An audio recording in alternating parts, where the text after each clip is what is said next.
Тут се слави трипъл. Ние сме кукупец. Здравейте, отново Авери. Вие сте с Чужди очи, което е нашето малко онлайн пространство, където си говорим за убийства и всякакви такива неща. Както всеки епизод, аз отново ще ви кажа, от много време не сме се чували, но пък съжалявам. Има много промени, за които ще ви говоря директно сега. Първо, искам да бъда много честна с вас. Този епизод го записахме миналата седмица. Започнахме нова структура на епизодите, на концепцията, как се случва цялостния процес с подкаста. От началото на първата идея до финализирането вече не съм сама. Имаме в момента ни дами на маста. Вие ги познавате, но все пак. Мил? Миленка. Ани. Що се представяме, Йони? Защото ще си вие. И това хора ще са всъщност хората, които вие ще чувате почти винаги тях. Преди концепцията беше да записвам с различни хора, обаче то в един момент просто така се случи, че аз винаги си бях с тях и добавяхме по един човек допълнително и цялостната динамика на подкаста на мен много повече ми харесва по този начин и на тях също. И това ще направи процесът толкова възможен, че реално вие ще имате константен и нормален график за епизоди. Така че пляскайте на момичета, защото ако не бяха те... Абе, като цяло свършиха ни приятелите, с които да записваме. Реално те са Няма други българи вече. И да, много се радвам, ще виждате много нови неща. Вече имаме социални мрежи. Вие не знаете какъв съм инфлуенсър по принцип. Няма да спрете да чувате за това сега. Така че в началото на епизода go follow us. Имаме си TikTok, имаме си Instagram. Просто пишете Чужди очи. Надявам се да знаете как да го напишете на английски. Не на широкавица. Actually, is it широкавица? Да, не е толкова зай, колкото може да бъде. Да. Знаете ли какво? Ще го сложим в биото. Вече там може да си ги четете, да си кликате.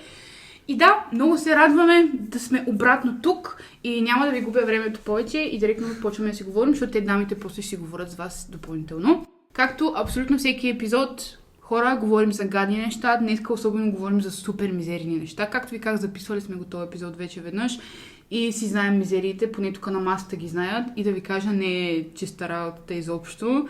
Така че вие сами си преценяте дали искате да слушате това, за което ще си говорим. Историята ни ще започнем с Едуард. Едуард живее в град Кунин в Чехия. Денят е понеделник, 7 май 2007 година. Едуард е сам вкъщи и прави последни подготовки да посрещне своята дама, своята жена, която в момента дава живот. Ражда бебе в болницата и той просто прави някакви неща, за да ги посрещне. Едуард се опитва да настрои бебешки монитор преди те да бъдат изписани от болницата и около 11 Едуард най-накрая свързва устройството към своя телевизор. Не знам колко време му отне, обаче във всички сорсове го казваше най-накрая в 11. И докато цъка през каналите на телевизора си, бебешкият монитор е хванал някакъв сигнал от другаде. Черно-бялата емисия на телевизора му показва следната картина. Едно младо момче, което Едуард никога преди не е виждал през живота си. То изглежда щастливо, кефи се, там смее се и си играе на бетонен под с една ролка тиксо. Не ти трябва много. Не ти трябва много в този живот. Едуард си казва, това ще е някаква грешка или някакъв пранк, нещо просто се е случило и решава, че няма да обърне много внимание. Обаче след няколко часа отново го клика и този път вижда същото момче, но вече има и жена при него. Не вижда лицето на жената, но вижда как тя го храни с парчета на късан хляб. Неговите ръце са вързани зад гърба му и тя просто му дава парчета хляб, дори го мери едва ли не с тях. Чува как тя казва на момчето, не бе, не дей бе. И някак му говоря така се едно, не знам, някакъв от улицата е притеснява буквално. Мислех, че ще кажеш, че му говори меко. Ами не му говоря меко, аз говоря меко. Едуард казва на жена си какво е видял, звъни и казва, мила, тук има някаква жена, дето хвърля хляб по едно дете. И тя казва, моля, звъни на полицията. И звънят на полицията. Преди полицията да дойде, Едуард включва бебефона отново, този път жена му вече е там и решава да преценят ситуацията колко е сериозна и този път те виждат как момчето е свито на пода и облизва от него това, което изглежда като повръщане. И до тук ще спрем с Едуард за сега. Понеже, хора, ние записваме този епизод за втори път, малко Имаме нужда. имаме си нужда, отиваме да ядем маруля.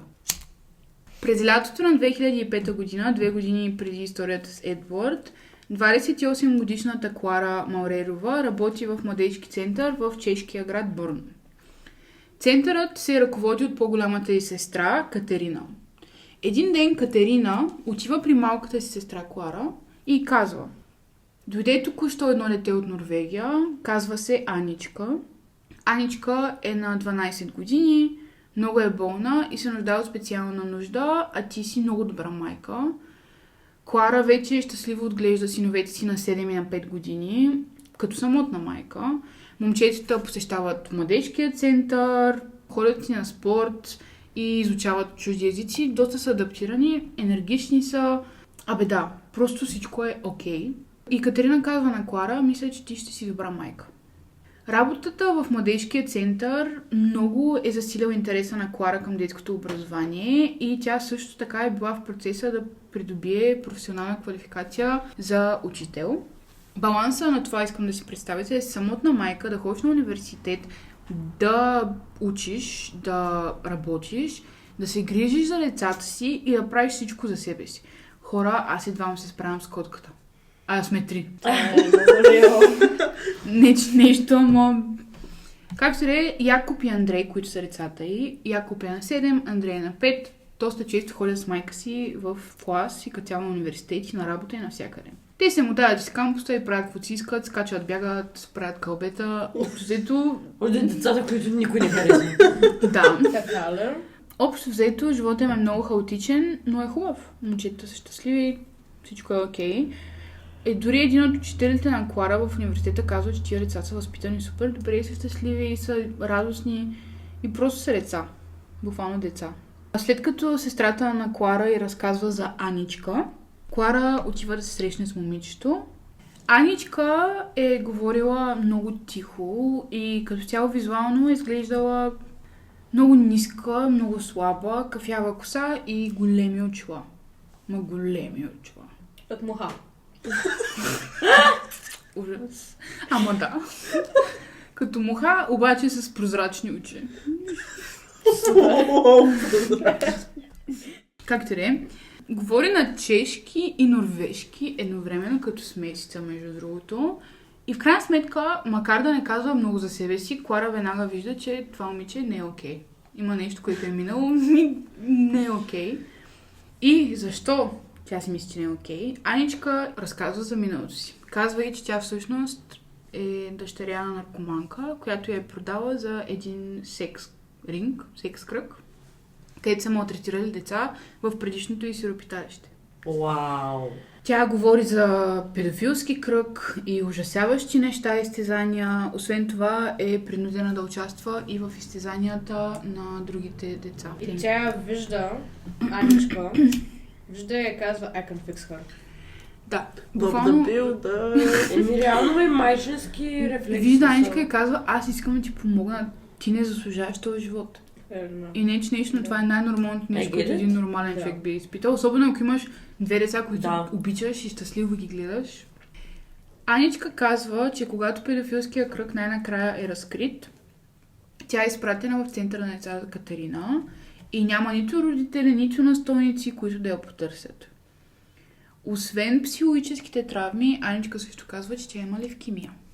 И... рак на кръвта, хора, защото аз понякога забравям какво означава това.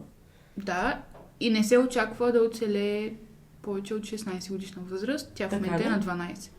Тоест, буквално е казват, има възможност за само 4 години. Да. Вау. И Клара веднага си слага ръцете на това дете и казва: аз ще ти дам живота, който заслужаваш за последните поне 4 години. Вие бихте ли го взели? Да. Да. Аз работя в дом за деца. Уча за учителка, имам 2 щастливи деца, съпорт система ми около мен е само и спрямо да ми помогне за децата. Всеки един съпорт човек, който тя има, е някой, който може да й помогне изгледането на Аничка. Може да учи при сестра и при нея, и при нейните приятели, с нейните деца. Няма нужда от никаква финансова помощ от държавата и помага понеже осиновява и от дома. Защо да не го взема? И искам да направя нещо за едно дете, което ми е казало, че е минало през най-травматичните неща. И му Да, остават защото 4 може да умре години. след 4 години. Да, обаче... Бих искала да помогна 4 години, вместо да знам, че 4 години някъде. Да. You know. Да, просто и в... Не бе, то това е реално, това е... Ама голям комитмент е. В смисъл... не бе. Огромно. You're setting yourself for Ти знаеш, че буквално Да. това ще е приоритетен, но... Става дума за това, че сестра ти идва и ти каза, аз знам, че ти може да дадеш добър живот. Голям комитмент, обаче ти ако си щастлив с деца и с всичко това, понякога емпатията минава дори personal boundaries, което не винаги е хубаво. Дори смятам, че почти никога не е От една хубаво. страна аз бих била като, окей, твоите деца трябва да са би трябвало първи приоритет. Не някое дете, което се е осиновило, но пък... От около септември 2005 година Аничка започва да живее с Клара, а както ви казах, те се запознават през лятото на същата година. Демек, по-малко от 2-3 месеца тя вече живее с Клара. Понеже Клара постоянно е на работа, на университет или на нещо такова, Катерина казва, Клара, сестра й, нека ти помогна, аз и единствено аз ще водя Аничка всеки ден до доктор, до болницата, аз ще се погрижа за това дете.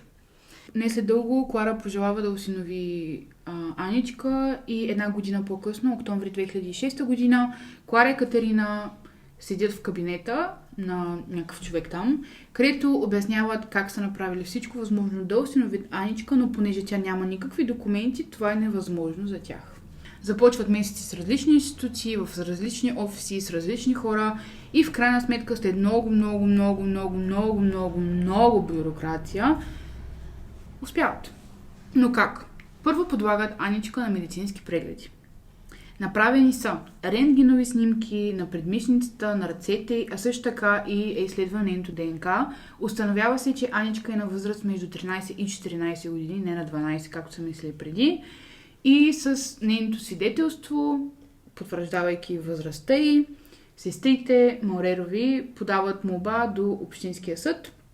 Те искат съдебно разрешение, дали Аничка може да остане при Клара и да бъде законно осиновена. Изслушват ги и 2007 година Аничка официално става част от семейството им. До януари Клара премества семейството си в по-голяма двоетажна къща на една улица в Корим, близо до предишния град, където е живеела. Къща уредена и платена от лекаря на Аничка, Андрей Занарлов, с помощта на сестра й Катерина. Как се случва това? Аз ви казах, че Аничка има левкемия. Още с пристигането и запознанството й с Катерина, Катерина казва на Клара, че я води в болницата и се запознава с лекар, който се казва Андрей Занарлов. Какво решават те е да не кажат на никой съдия и на никой човек в целия процес, че Аничка има рак. Защо? Защото ги е страх, че ако те знаят, че Аничка има левкемия, няма да е толкова лесно и няма да я пуснат да я осинови. Така че какво се случва е, че Катерина и доктора и Клара заедно решават това и доктора на Клара е единственият човек, който знае напълно истински за нейната диагноза. Клара хора се опитва и наистина прави всичко възможно Аничка се чувства много добре в тях. Буквално поедисва стаята е в ярко-жълто, за да може да се усмихва повече и да е по-щастлива, понеже го учи в университета и там за щастието и за децата. Напълва стаята и с играчки, прави толкова много неща за нея. Делото на Аничка е разгледано официално от общината на 26 март. Тя вече може да живее с Клара, но тогава официално става ясно, че тя могат да й бъдат издадени нови документи. Съдията признава за законна дата на раждане Аничка 2 декември 1993 година, което я прави на 13 години, 3 месеца и 24 дни тогава. Съдията също така тогава решава, че Аничка има право да добави към официалното си име фамилията на Клара и Катерина Маурерова. На 7 май 2007 година в полицията идва сигнал. Обаждащият се човек е местен мъж на име Едвард.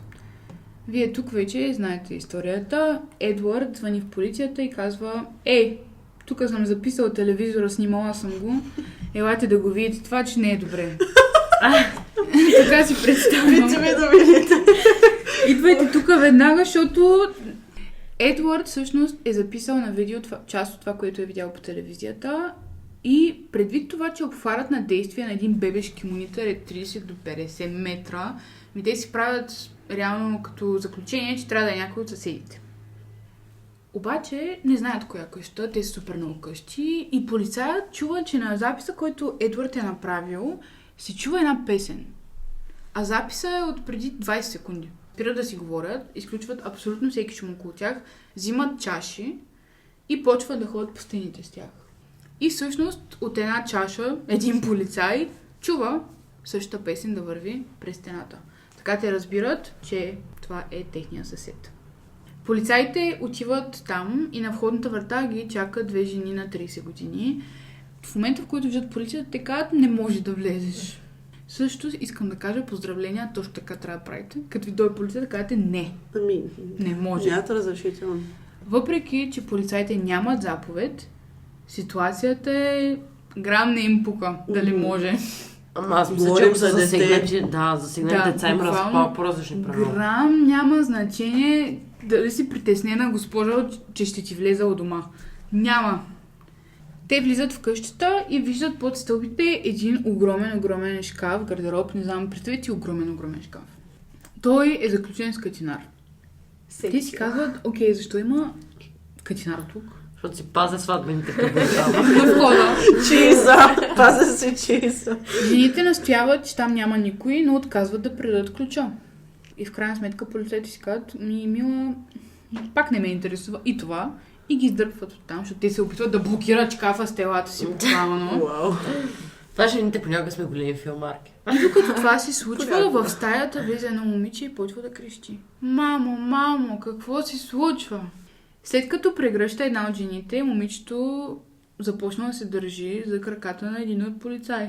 Скача му на крака, хваща си като една маймунка и в крайна сметка си казват, добре, обаче, окей, мерси, обаче има други хора в стаята също. Успява да отворят шкафа. Вътре има едно огромно тъмно помещение. Не огромно, ма за шкаф огромно. 2 метра на 2 метра с такъв шкаф. О, това е много голям шкаф, бе. Те са направили дупка. Да. Или стая, браво. шкаф. Мисля, че е стая и просто вратите са като на шкаф. Като Хари Потър. Аз така си го представям. Аз така си го представям, особено Под стълбите, да. Градин понеже гардероб стълбите, да. Окей, ясно. В самата стая няма никаква вентилация и мирише отвратително. Мирише буквално на повръщано и фекалии. В един ъгъл на стаята има кофа, в другия ъгъл на стаята има една охранителна камера. Нищо друго. Абсолютно нищо друго. В съседната стая Едвард гледа телевизора си. Той вижда всичко, което се случва. И всъщност той също така разказва как когато полицията е отишла там и в момента, в който се е чукнал на вратата, лампите при детето са изчезнали. Реално, всеки път, когато някой е ходил до вратата, най-вероятно всеки път, каквото и да се е случвало, те просто са затваряли това дете на тъмно и то си е стоял там. Полицаите вдигат момчето от земята, свалят белезниците му и го отвеждат в чакаща навън линейка. Представи си, аз просто един дежурен полицай и се случва това. Питат го, здравей, как се казваш и на колко си години. Той казва, аз съм Андрей и съм на 7. Той казва как жените, които го държат там, са майка му, Клара, сестра й, Катерина и сестра му, Аничка, които живеят свободно в останалата част на къщата. Катерина често всъщност посещава къщата. Нито Клара, нито Катерина въобще се интересуват как е Андрей след като полицията го взима. Никой не пита за него, никой не го интересува, просто си продължават и си казват как е Аничка, добре ли е Аничка, и всички са супер объркани защо се случва това. Другият син на Клара, 9-годишния Яко вече, не е бил дома им, защото той вече живее в дома на Катерина за деца. Реално той не живее изобщо в къщата. Полицаите супер много се притесняват от това първоначално, че Яко го няма, защото Андрей им казва, че той има брат. Особено когато виждат в двора им една заключена градинска барака. В рамките на бараката буквално се вижда как те се държат заедно от Тиксо, също Тиксо, което Андрей използва да си играе с него, но за радост Якоб не е там. Понеже разследват дома им вкъщи, те изпращат Аничка и Андрей в дома. До следващия следобед Андрей вече започва да проявява супер много симптоми на посттравматичен стрес. Той е изключително притеснен, изключително не се чувства добре. Андрей беше това, който беше вкъщи или беше това, който Андрей е малкия, Якоб е големия. Аничка се държи много добре. Тя притеснена за майка си, обаче е окей. Якоб също. Същата вечер персоналът започва да прави нощните си обиколки, докато децата спят и те всъщност виждат, че Аничка я няма. При претърсването на стаята и на сградата тя просто не е намерена, не знаят къде е. Скоро се разбира, че един от прозорците на стаята е бил отворен и те казват, няма как имате да го отворят, някой помогна отвън. Знаело се, че Аничка се чувства добре в дивата природа, понеже тя преди го е разказвала, като е била малка. Аз много обичах да ходя в парка, не обичам хора, бла. И почват да я търсят. Междувременно, понеже Андрей е в болница, Якоб, 9-годишният вече Якоб, остава сам в приюта и Аничка, като я няма, и му позволява да гледа телевизия. Той вижда историята на брат си, буквално как са го малтретирали. Когато Якоб вижда кадри от стаята и как е живеел брат му, той веднага казва, имам нужда да говоря с полицията. Якоб казва, всичко, което се случваше на Андрей, случваше и на мен и се случваше и на нас двамата заедно. Бяхме изтезавани. Всичко започнало малко след като Аничка е доведена в дома им през есента на 2005 година. Клара се грижила за Аничка по указание и под ръководството на лекаря Андрей Занарлов. Той казва, че Клара трябва да обсипва Аничка с внимание, похвали и увереност. Докторът също така дава диагноза на Аничка, че тя има някакво заболяване, което причинява натрупване на гръбначно-мозъчна течност и много трудно може да се лекува, но може с масажна терапия. Лекарят също така обяснява, че масажирането на интимните зони на Аничка е много важно, понеже ще десенсибилизира и общо взето препрограмира нейната сексуална травма от нейното минало. С течение на времето състоянието на Аничка започва да се подобрява, но усилията на Клара да помогне на Аничка стават мания. Тя започва да пренебрегва синовете си напълно. До лятото на 2006 година Клара се опитва да осинови Аничка без успех в продължение на 9 месеца, което я прави изключително агресивна. Междувременно доктор Занарлов става все по-загрижен в ситуацията на семейството. Аничка му казва, че Андрей и Якоб я бият и че я тормозят и че се държат зле с нея. Той решава да каже на Клара, че това няма как да се случи и веднага трябва да се случи някаква промяна. От юли 2006 година Клара започва да бие Андрей и Якоб с дървени неща, като лъжици, шпатули и дори метална катарама за колан. Момчетата също така са принуждавани да коленичат с часове или да бъдат заключвани в шкаф без достъп до храна, вода и тоалетна. През нощта те трябва да спят на килим на пода. Те са напълно изолирани от семейството и приятелите си. Това малтретиране продължава около 5 седмици без почивка. След това най-накрая лекарят, доктор Занарлов, казва на Клара, че тя трябва да заведе момчета в някаква вила, в някакво градче на 20 км оттам и там ще бъде тяхното официално превъзпитаване. Андрей и Якоб стигат там в края на август 2006 година, изолиран имот. Когато те са там, те виждат леда си, Катерина. Тя държи със себе си 2 огромни кучешки клетки. Там живеят те, затворени, което ги принуждава през цялото време да живеят наведени. Хранили ги само с остатъци с храна, за вода трябвало да се молят и не ги пускали да ползват тоалетна. Ако се опитат да си говорят, ако се опитат да общуват по какъвто и да е начин помежду си, те са бити. Изродски бити. Същата вечер започва първата сесия на превъзпитание. Момчетата са вързани с превръзка на очите и бити. Клара драска и удря по тях с вилица и насилва главите им под вода. Андрей и Якоб по инструкция на доктора трябва да запомнят вулгарни сексуални пасажи от книги и поезия, които ако не запомнят, са наказвани. Мъченията продължават на следващия ден.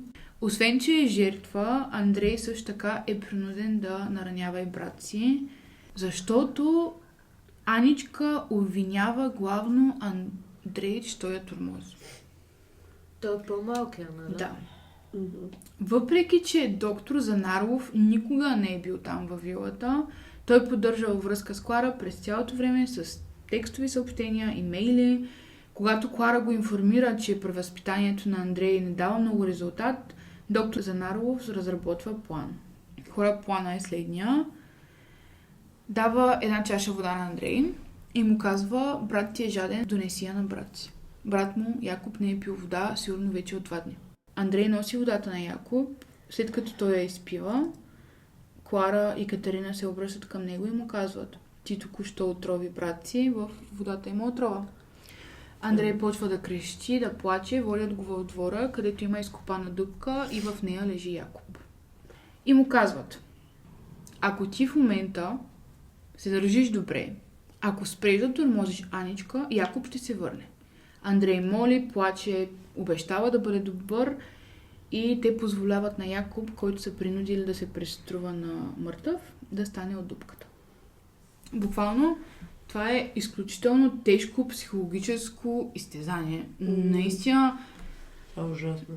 Не мога да че на майка му преща такова нещо. Това е ужасно. Следващото нещо, което доктора иска от Клара, е да изгори задните части на Андрей, да отреже парче от него и да принуди Андрей да го изяде. Клара казва: аз не мога да направя това нещо, it's too much for me. Разочарован от нея, доктора казва, че ще изпрати хора. Скоро във вилата пристигат 2 мъже и 1 жена. Това са важни хора. 29-годишният Турек, той е скаутски ръководител в центъра за деца на Катерина.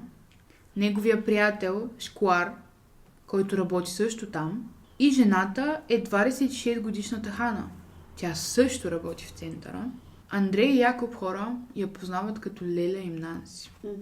Представете си това да видите някакво познато лице на някой, който си е играл с вас до сега всеки ден, когато сте ходили при майка си на работа и този човек изведнъж просто да ви тормози. Клара дава децата си на тия хора и им благодари за всичко, което ще направят за тях. Тя се тръгва и следващите няколко дни те усъкътяват, горят, правят всичко на тия деца.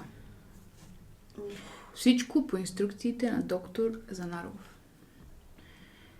Междувременно Хана, докато изтезават момчетата, крещи в една от стаите, където не са те, и удря някакви неща заедно, създава илюзията, че има много шум и че има много хора и им казва: ако кажете на някого каквото и да ви се случва, идвате тук и този път ще пуснем тия 20 човека, които са в другата стая. Не ние. И общо взето те никога не говорят за това. Майка им по-късно решава, че те ще ходят да живеят по по-продължителни периоди в дома на Катерина. Майка им никога не ги посещава, а на момчетата не е позволено да се виждат или да говорят с други хора от семейството. Изобщо баби, дядовци, братовчеди и всички такива неща няма вече. На 10 септември Андрей навършва 7 години. Месец по-късно Якоб има 9-тия си рожден ден и най-накрая през декември на Андрей му е разрешено да живее с майка си отново в новата им къща в Корим. Якоб остава в Куба, вие вече това го знаете, той вече там живее. С течение на времето понякога му разрешава да посещава училище, но го заплашва, че ако каже на някой, финито. Междувременно, вие знаете къде е Андрей, в шкаф, без прозорци под стълбите. Никой не подозира, че нещо не е наред в този дом. Всъщност, хора, последното изречение, което чухте, искам да ви кажа, не знам защо и как, но 2 минути след това ние бяхме в кухнята да ядем малък снакс. Снакс! Сготвихме си запеканка преди епизода и щяхме да ядем, но решихме, че първо ще запишем, а пък епизодът е супер дълъг и просто искам да си представите как за 2 минути нас ни нямаше от тук. Bяхме в кухнята, държахме си чиниите, Йоана седна на земята, естествено, и засипахме по 1 лъжица запеканка. Просто да се държим такова мотивиране. Мисля, че го издавахме за 2 минути. Това беше като някаква еко-цигара. Буквално, наистина, то ни стана толкова гадно и от епизода, Ние за втори път го слушаме. Да, вече да. Ами да, трябва да си дадеш някакъв комфорт. Храната, между другото, ако ядеш, се успокояваш. Запеканка ми е Аз за това винаги съм толкова спокойна. Така. И при двете момчета, и при Андрей, и при Якоб, след абсолютно всичко, което са преживяли, много правилно и много адекватно като цяло, за съжаление, имат изключително много посттравматичен стрес, фобии, разстройства, всякакви такива неща. Способността им да се концентрират е много зле. И психолозите общо казват, че Андрей и Якоб ще имат нужда от доживотна психологическа грижа заради това. И въпреки всичко хора, тия момчета са бойци. Наистина, те започват училище в рамките на няколко дни след спасяването на Андрей. И Якоб ходи на истинско училище. Аничка не се справя толкова добре. Аз ви казах, не е преживяла нищо от насилието, но тя е била много неспокойна до момента, в който не е изчезнала. 9 дни по-късно в офиса на омбудсмана на градчето, в офиса на вестника в Чехия, главния вестник, и в офиса на президента на Чехия идват писма. 3 едни и същи писма. Реално едно и също писмо, просто 3 пъти копирано.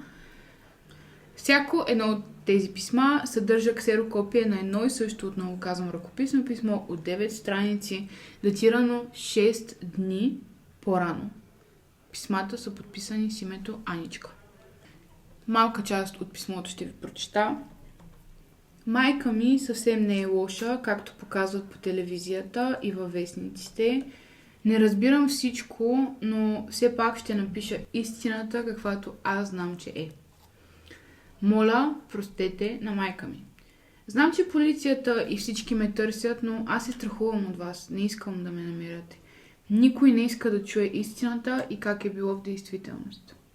В писмото също така се обяснява, че Клара отчаяно иска Андрей просто да се държи добре с Аничка. Тя казва, че лошото поведение на Андрей не е нормално и той е тормозил нея. Писмото й хвърля никаква светлина на това, къде е тя в момента. Пощенските марки обаче показват, че тя е много близо. Президентът на страната е много скептично настроен, че това писмо идва от едно 13-годишно момиче. Психолозите са съгласни с президента и казват, някой възрастен не е помогнал на Аничка, както и да избяга, както и да го напише това писмо, както и да го даде в почта. Защото, как е, че в почта е казала, аз имам това писмо и ми трябва марка, за да го пратя там, на тези 3 специфични адреса. Сори.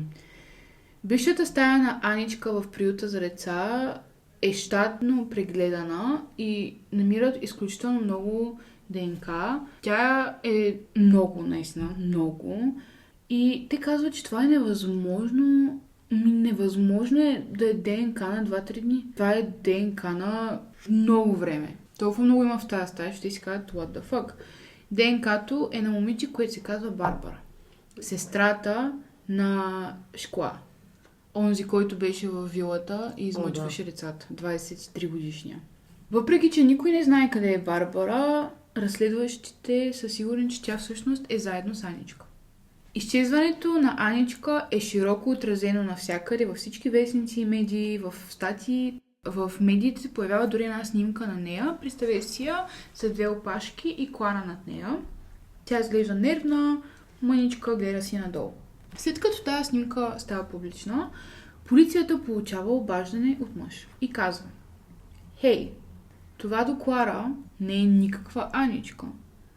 Всъщност, това е жена, която работеше в центъра през последните 8 години. Името й е Барбара Школова. Барбара е най-голямото от 3 деца. Майка й е лекарка, която има сериозни проблеми с алкохол, а баща й в повечето случаи просто отсъства. Барбара намира много утеха в природата и като цяло се чувства некомфортно сред хора, както Аничка казва, че се чувства тя.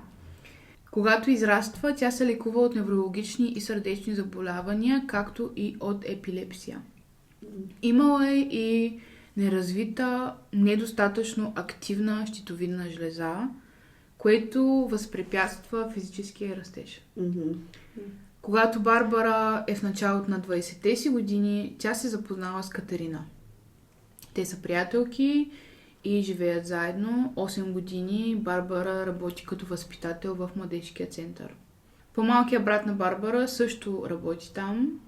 С помощта на Катерина, Барбара започва да създава нова самоличност за себе си като 13-годишната Аничка. Те измислят предистория за измислено момиче, толкова травматична история, че да предизвика толкова много състрадание и по-малко въпроси. Барбара прекарва месеци в гладуване, докато сваля повече от половината си тегло, за да изглежда като болна тинейджърка. Тя носи детски дрехи, шапки, цветни очила и оформя косата си като тинейджърче. През лятото на 2005 година Катерина запознава Аничка с по-малката си сестра Клара. Аничка не съществува. Аничка е Барбара. През следващите 2 години Барбара играе ролята на Аничка до съвършенство, хора. Историите за починалите родители, педофилските кръгове, насилието, липсата на документи, левкемията. Всичко е скандално. Толкова е гадна сцена с бъза, че ти нямаш право да го questionаш, като ти каже един път. Че реално... Да, ти просто нямаш и като, ама това и това? Да, това е абсурд. Да. Абсурда си така. ужас. Тя ти казва това заболяване и тя си такъв да. Не е вярно, всъщност е рак на гърдата. Нека си поговорим и как е успяла да заблуди толкова хора, понеже ние в началото говорихме за медицинските тестове, за левкемията и какво се случва там. Катерина редовно посещава дома на Клара и казва: аз ще ти помогна. Не трябва нищо да ми даваш, не се притеснява, аз просто съм ти сестра, искам да ти помогна, аз ще водя Аничка на химиотерапия. Така и се случва. Въпреки че никога Барбара не е ходила на химиотерапия, Барбара се връща отслабнала, увита в одеяло, с тръбички, стърчащи от нея от ръцете й. Лекарят на Аничка, доктор Занаров от Азербайджан, също не съществува. Общо взето, говорили са си по видео скайп тогава няколко пъти с Клара и всеки път, когато това се е случвало, това всъщност е бил брата на Барбара, Ян Шклар. Той се е маскирал и се е представил на доктор. Дори когато се виждат веднъж, той дава на Клара пълномощни. Медицинското досие на Аничка, което той дава да чете, е напълно фалшиво. Това не беше ли човека, който учиха да бие момчета? Да. Yes. Всеки човек в администрация, адвокат, съдия, който е помогнал на сестрите, лекарите, които са дали на Аничка правната самоличност и като цяло всичко, които са преглеждали за това, съдията, всички са измамени. Обаче в началото ние говорихме за уния тестове, където правят снимки ДНК. Аничка, ние вече знаем като Барбара, но все пак ще я наричаме Аничка. Лекарите, които са прегледали Аничка, са направили рентгенови снимки и са взели проби от нейната ДНК и правилно са определили, че тя на 13-14 години, защото пациентката всъщност не е Аничка, а едно момиче, което е дъщеря на някакъв приятел на Катерина, на който плащат на баща й, за да може тя да се представи за Аничка. Клара знае за тази специфична измама и се съгласява с нея всъщност, защото доктора обяснява, че ако истинската Аничка се яви на преглед, те виждат нейната левкемия и молбата веднага отпада. Аз това ви го казах в началото, просто не ви обясних защо. По-късно става ясно, че всички имейли, текстови съобщения, всяка комуникация, която не е било с Ян Шклар по телефона или на живо, където се е маскирал, идват от акаунти, принадлежащи на Катерина, сестрата на Клара. Скандално. Всяко едно указание за малтретирането на нейните племенници, за Якоб и Андрей, е идвал от леля им, която просто е искала да ги тормози. Барбара, Аничка, извинявам се, през цялото време е лъгала Клара и просто е казвала как те я тормозят, за да може тя да се изнервя. И да. В изявление на медиите Клара казва следното: Всички мои действия, в които съм обвинена, са били ръководени и направлявани от други лица, чиято самоличност е била пазена тайна от мен и които в същото време са се възползвали от моето много лошо психично състояние, в което те сами са ме довели и в което те самите ме държат. Клара е подкрепена от родителите си и семейство, цялото семейство, които не са те, и другата им сестра Габриела, която казва, че Катерина е такъв човек и осъжда много от действията й. Wow. Те твърдят, че Катерина, както пряко, така и чрез измисления лекар, историята на Аничка и всичко е държала Клара в постоянно състояние на страх, паника и просто някакво притеснение, наистина. Да. Клара е накарана да вярва, че ако тя не изпълнява всички заповеди, дори да говорим хора за интимния масаж, всички тия неща, те й казват, че Аничка ще умре, ако тя не ги прави тия неща всеки ден, че ако не набие децата си, Аничка ще се стресне и също ще се влуши. Те просто я тормозят отново психически и казват, че всяко нейно действие или липсата на такова води до смърт. Клара казва, цитирам: "До последния момент вярвах, че докторът ще се появи и всичко ще се обясни. Че просто съм помогнала на Аничка и че това е имало смисъл. Сега нямам нищо. Тормозила съм децата си ужасно и им съсипах живота за нещо, което те дори не са направили." Понеже цялото нещо идва от това, че Аничка лъже, че те всъщност са били нея. През седмиците и месеците след спасяването на Андрей и Якоб, всеки един отговорен за тяхното насилие и страдание е открит и арестуван, освен Аничка. Нея още я няма. Майката на момчетата и Леля им са обвинени в малтретиране и изтезания, както и всички служители на Центъра за деца, Ян Турек, Ян Шкла и Хана Башова. Барбара, Аничка я няма. В петък, 15 юни, 5 седмици след като е избягала от приюта, Аничка се появява в чешкото посолство в Дания. Тя е придружена от баща си и техния адвокат, както и са звъннали на няколко журналисти. Аничка се е укривала в един град около някъде месец. В посолството тя им дава документ за самоличност, на който пише Барбара. След това си тръгват. Служителите на посолството веднага звънят в Чехия и в Чешката република. Въпреки заявления от нея страх от хора и медии, защото нали е страх от хора, страх е от всичко, Аничка си урежда интервю за вестник. Тя пред този вестник признава за всичко като измисления живот, чувства се по-щастлива и комфортно като дете и предпочита начина, по който хората се отнасяли с нея, когато е много по-млада. Аничка, Барбара, казва, че първоначалният замисъл на цялото нещо е било да анализира и да гледа как се държат децата в дома.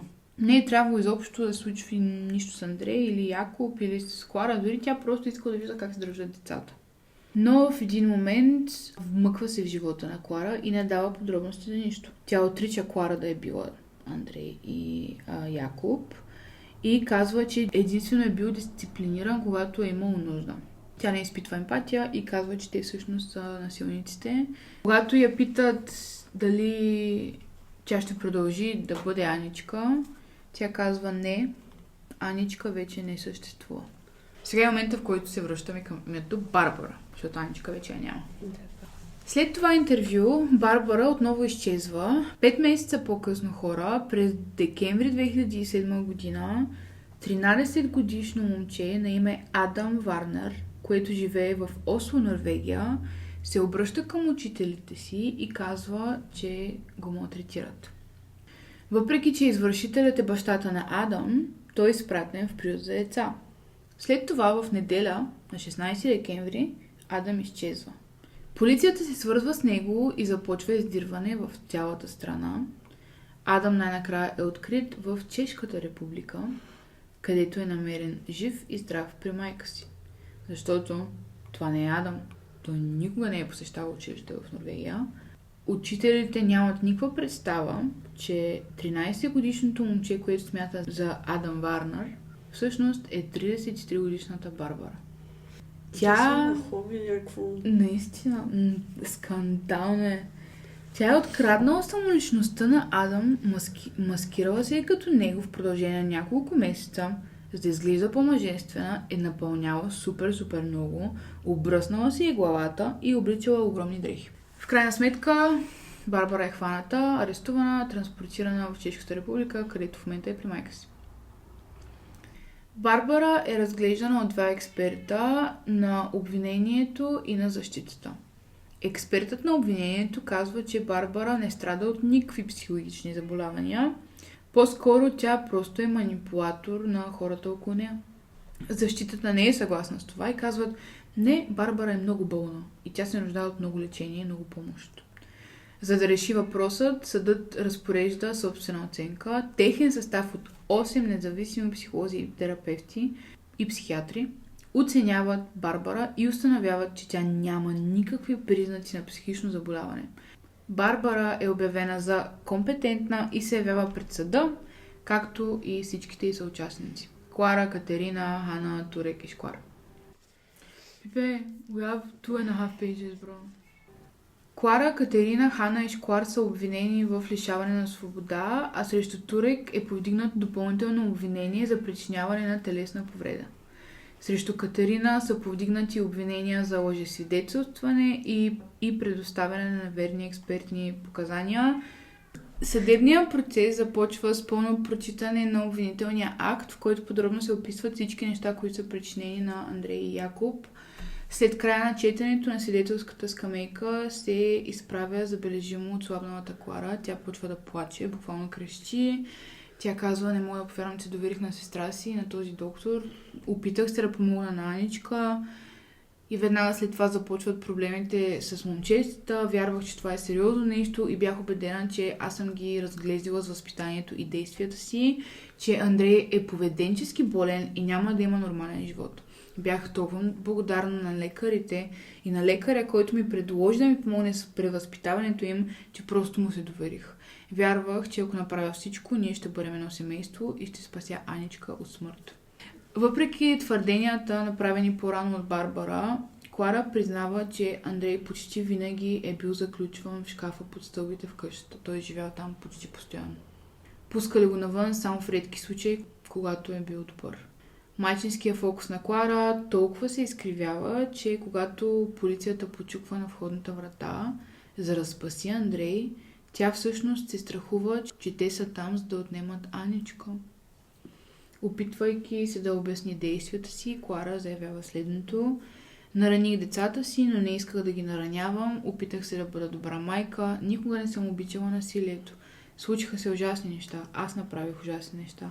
Наясно съм с това и не мога да разбера как съм могла да го допусна. Не бях аз. Всички психологически експерти казват, че Клара е имала склонност да взима решения само в основа на емоции и чувства. Те признават, че постоянният и нарастващ натиск, оказан върху нея, страха, за който си говорихме, под който тя живее, че ще убие някой, е предизвикал, цитирам, своеобразно промиване на мозъка. Това са експерти, които го казват. Въпреки, че казват, че Клара не е страдала от психологически разстройства и е в състояние да контролира поведението си, те също казват, че тя е измамена, малтретирана, насилвана и манипулирана, дори да не е физически. Клара е единствената обвиняема, която напълно признава за всичко и за действията си. Всички други отричат и казват, че това не е вярно и Клара е луда. Барбара твърди, че е жертва, казва, че е била многократно пъти заключвана, бита и тормозена от братята си. Дори и сексуално, и е била рязана с ножове, но този път не от децата, а от сестрите. От Клара и от Катерина? Да. Sure. Въпреки това всички психолози казват, ти имаш разстройство на личността, което е съпроводно с театралност, драматизъм, преувеличено изразяване на емоциите си, лъжеш, манипулираш. Girl, enough. Барбара казва, че Катерина е направила всичко, когато се срещат през 2005 година и общо взето един ден случайно Катерина казала на Барбара Аничка. И те си казали, о, мага, това име звучи супер, ти му пасваш. Какво да направим? Катерина насърчава Клара да се сближи с Аничка, въпреки че твърди, че Клара твърде лесно е убедена в историята им. Тя казва, Клара беше много лесно да ми повярва. да, ти си сестра. Защо би излагала дори за нещо такова? Буквално. Бати изрода. Катерина заявява пред съда, че през лятото на 2006 година, заедно с Клара, са измислили наказанията, използвани срещу момчетата, в основа на инструкциите на лице, което тя казва, че е бил някой човек, на който има много доверие.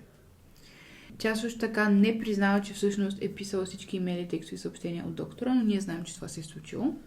Катерина твърди, че целта на всичко е просто да възпита момчета, нещата излизат извън контрол.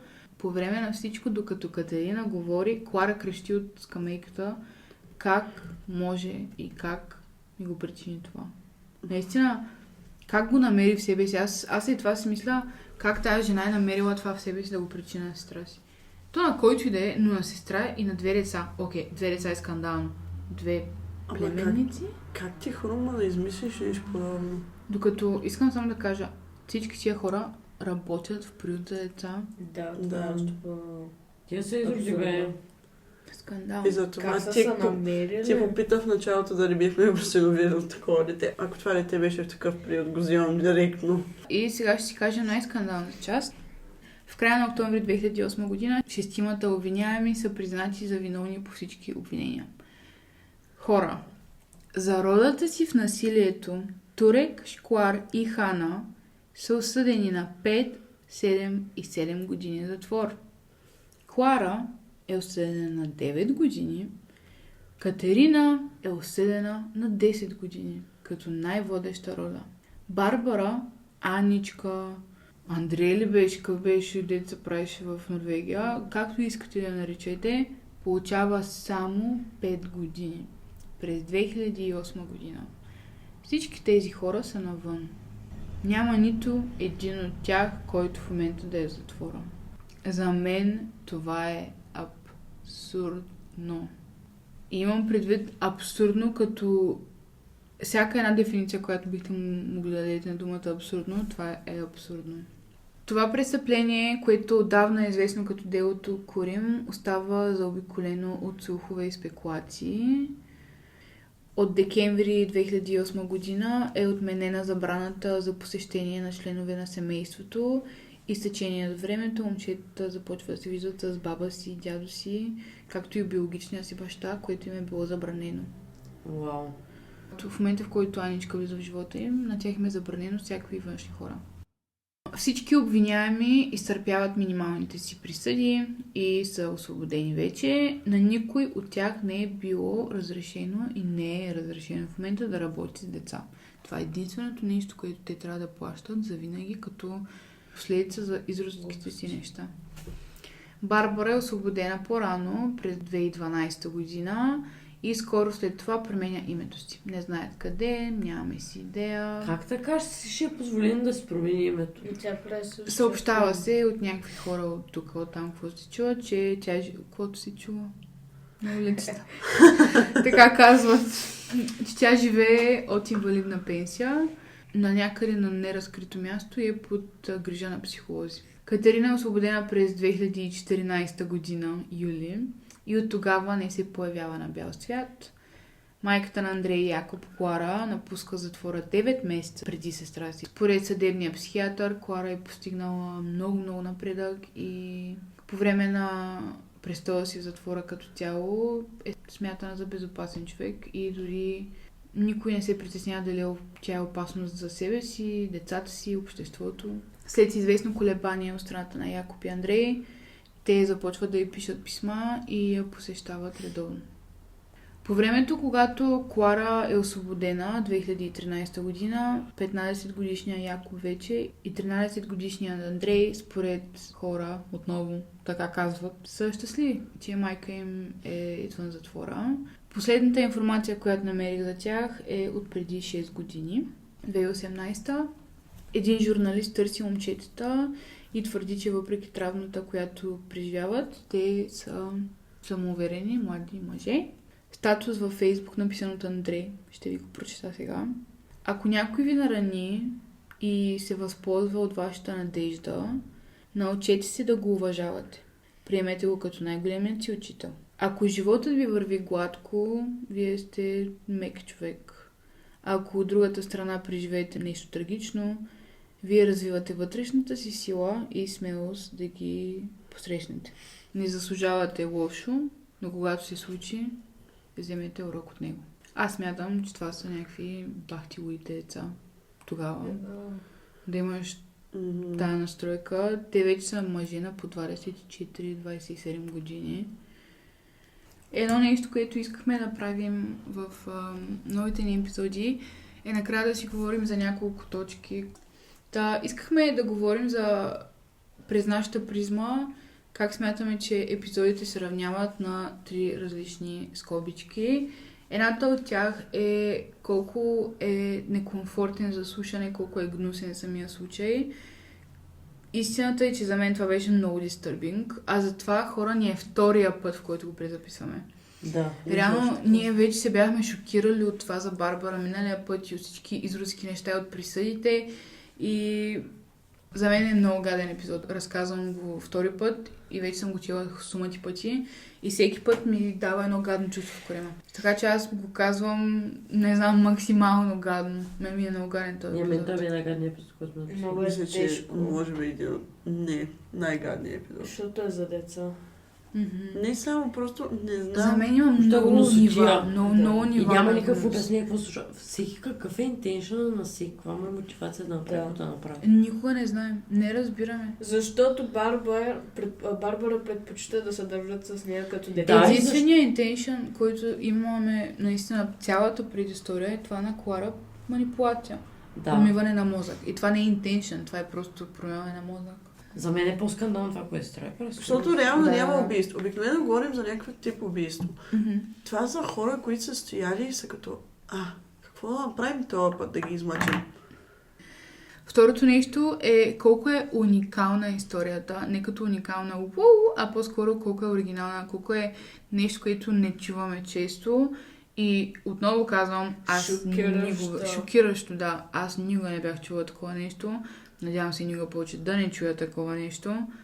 От една страна, нали, си като омага, нали, това никога не сме го чували, обаче радвам се, че никога не го бях чула.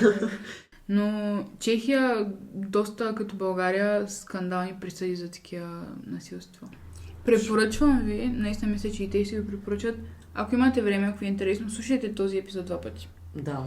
Много... Ние дори не осъзнахме колко неща отговорихме на някакви малки въпроси, които сме минали от миналия път. И те съществуват, просто са толкова много като информация. Също си намерите снимки и вижте да. как Да, изглеждат тези хора. Скандално. Но много повече детайли имам чудо, че първият път не ги бях грабнала. Да. И също сега имах повече време да мисля и обмислих просто. Толкова много перспективи, смисъл може да го видиш от страната на Аничка, което какво да гледам. No brain cells. Катерина, За нея рай, бе. Клара или за двете момчета. Много тъп. Много зле. И последното нещо, за което си говорим, за мен всъщност е най-важната част, принципно от епизода, като говорим, е присъдата. Честна ли е присъдата и какво мислим за нея? Не, изобщо. До животна. Не за Клара. Това е скандално. Не, Biased. за Клара повече отколкото са й дали. Аз не оправдавам. Не, със сигурност. Дори след всички неща, които... Да.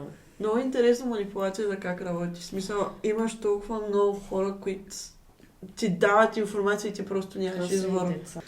Смятам, че има много нюанс в цялата Да. история и нейният нюанс е един, на който аз давам някаква емпатия.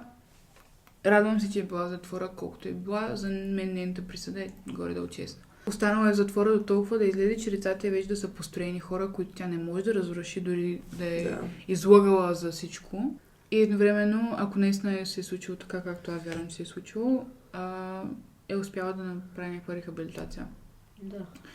Всички други да се гръмнат. Наистина, аз ви предлагам хора, ако някой слуша от вас, защо да говорите български, what the fuck.